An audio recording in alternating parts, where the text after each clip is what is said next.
श्री गुरुदेव भगवान की जय।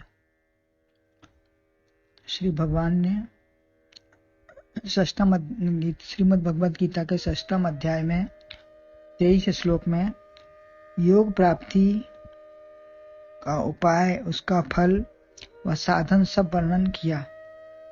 अब यह योग कैसे हो, इसके और अन्य उपाय बताते हुए कहते हैं 24वां श्लोक, संकल्प प्रभवान कामांस त्यक्त्वा सर्वान शेषतः मन सैवेन्द्रिय ग्रामम विनियम्य समन्ततः।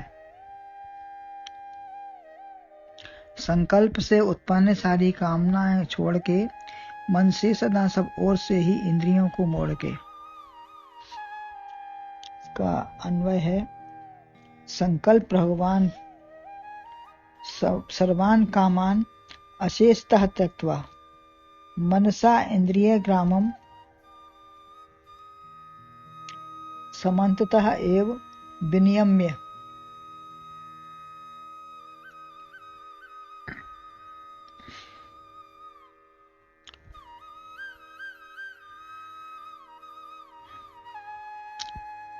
अर्थात संकल्प से पैदा होने वाली समस्त कामनाओं को संपूर्णता से त्याग कर मन से इंद्रिय समुदाय को सब ओर से ही अच्छी प्रकार वश में करके कामनाएं, फिर संकल्प से पैदा होने वाली सब प्रकार से वश में करना है इंद्रिय समुदाय को, और संकल्प से उत्पन्न होने वाली समस्त कामनाओं को त्यागना है। तो कामनाएं फिर संकल्प से ही पैदा होती हैं। कोई वस्तु हमें बहुत अच्छी लगी तो चाह हुई हमें उसे मिल जाए। जैसे शादी के लिए चारों ओर समयत्व, सुंदरता, माधुर्य, प्रेम, आनंद की भावना होती है, उसमें लालायित होकर उसे पाने की इच्छा होती है। संकल्प से ही कामना पैदा हुई। व्यक्ति या वस्तु में सुंदरता व प्रियता से ही यह संकल्प होता है, परंतु उसमें परमात्म की भावना आ जाए, सत्यता, प्रियता व आनंद जो सब में व्यापक है, इस भाव से सुखानुभूति, प्रेम व आनंद ही होगा।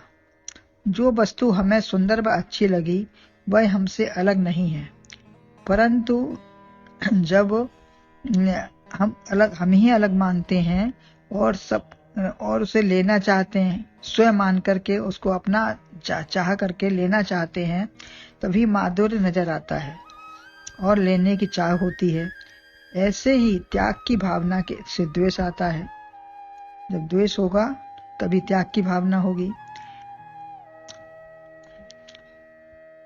अतः ग्रहण व त्याग दोनों संकल्प से ही होते हैं।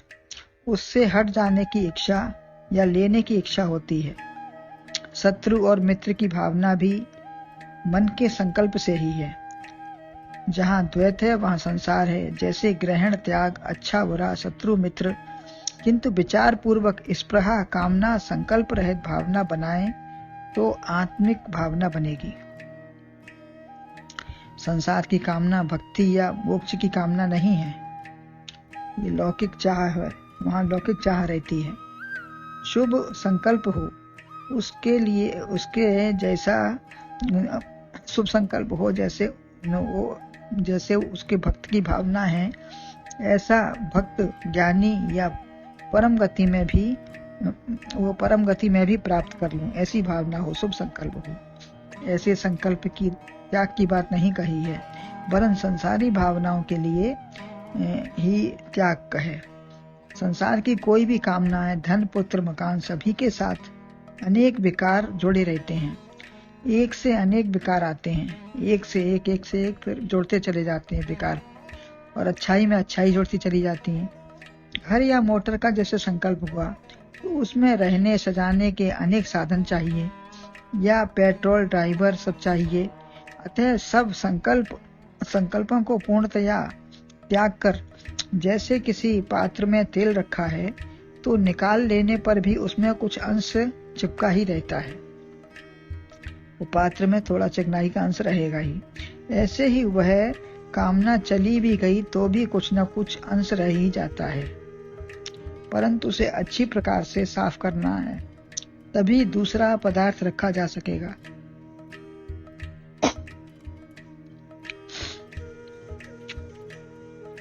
ऐसा ही स्थान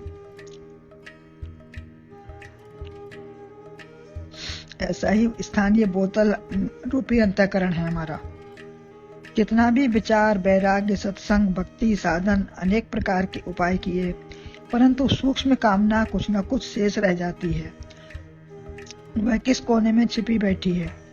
साबुन, सोडा अनेक साधनों से सब साफ करते हैं, ऐसे ही सफाई करते रहो मन के विचार विवेक से।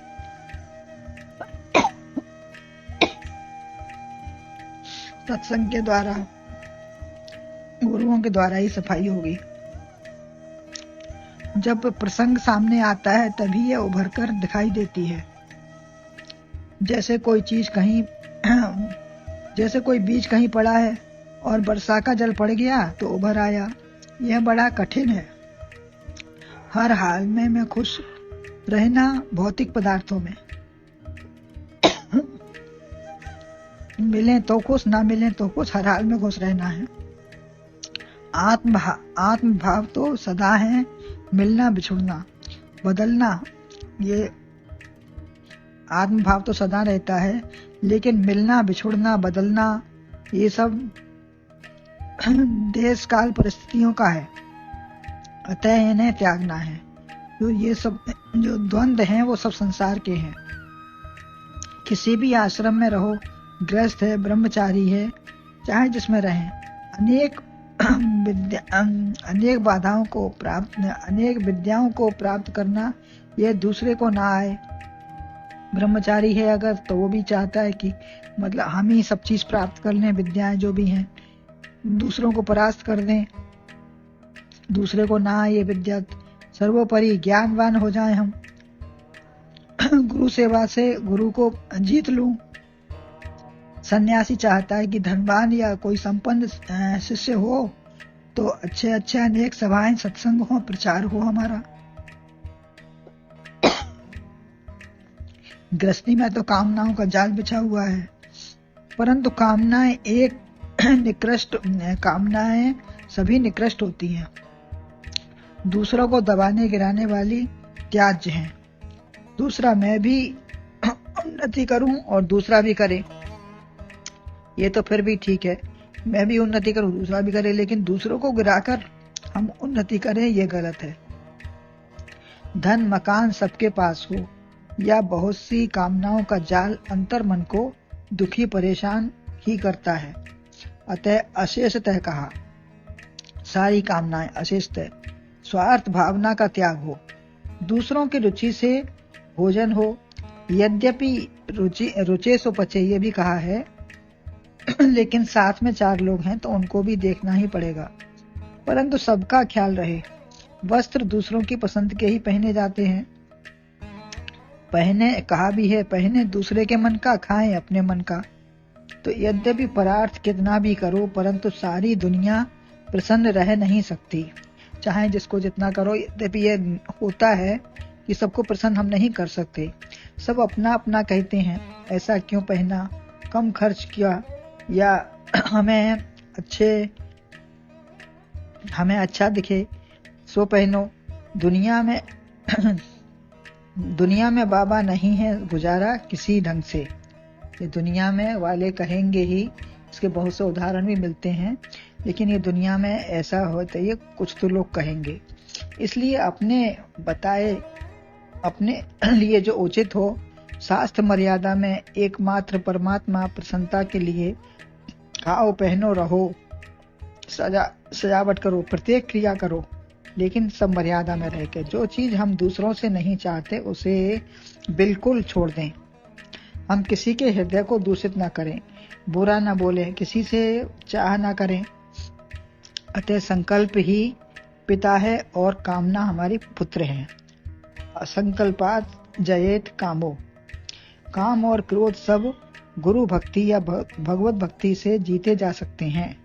जितने भी हमारे विकार हैं वो सब भगवत भक्ति से, समर्पण से, गुरु भक्ति से जीत सकते हैं।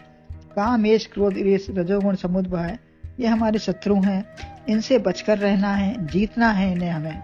इन्हें कैसे जीतें? क्या बाह्य साधन द्वारा इंद्रियों को आंखों पर पट्टी बांध लें? ऐसा नहीं है। हम किसी बाह्य साधन से इंद्रिय कामना या संकल्प से नहीं बच सकते, वरन मन से शरीर रूपी पुरी में 10 छोटे छोटे गांव हैं। ये शरीर एक पुर है, इसमें 2 छोटे छोटे गांव हैं। हम इस पुरवा के मालिक जमींदार हैं। मन के द्वारा इंद्रिय ग्राम को जीतो। मन के द्वारा इन सब ग्रामों को हमें जीतना है। दूसरों के कहने से या रोग से, किसी के डर से या गरीबों से न खाया, ऐसा गरीबी से नहीं खाया, ऐसा नहीं, ऐसा अवरोध नहीं है, वरन मन से तय हो, मन से निश्चय हो, मुझे यह नहीं करना है, तभी यह स्थायी प्रभाव पड़ेगा। इंद्रिय समुदाय को समन्ततः चारों ओर से एक इंद्रियों को तो रोक दिया और सब इंद्रियां खुली पड़ी हैं, तो अंतःकरण दूषित हो ही जाएगा। 10 दरवाजे बंद करके मन में रहो। सब इंद्रियों को सब पर नियंत्रण करना, एक पर नियंत्रण करने से काम नहीं चलेगा। मन में रहो, तभी विषयों से छुट्टी पाकर मन का निरीक्षण कर सकोगे। सारी इंद्रियां जब बंद होंगी तभी अंदर मन के पहुंच पाएंगे और उसका निरीक्षण कर पाएंगे कि मन हमारा कहाँ जा रहा है, क्या कर रहा है। कि हमारी धारा मन की बहिर्मुख विषयों की ओर न जाए, वरन जहाँ से परमात्मा से निकली है उसी में मिल जाए। तभी निर्विकार, शांत व सुंदर होकर निश्चयात्मका बुद्धि होगी, आत्म निरीक्षण करेगी और हमारे शासन में मन बुद्धि होगी। इनसे क्या होगा? तो माने कि काम जो हमारे है वो नहीं होगी, कामना छूट जाएगा काम। सकल कामनाहीन जे राम भगत रसलीन, नाम सप्रेम पीयूष हृदय तिन्हों किए मनमीन। और सुखी मीन जब नीर अगाधा। तो इस प्रकार अगर सुखी होना चाहते हैं तो ऐसे अगाध नीर, उस परमात्मा रूपी अगाध में पहुंच जाएंगे तो हम अपने आप स्वतंत्र सुखी सब प्रकार से पूर्ण हो जाएंगे। बोलो गुरुदेव भगवान की जय।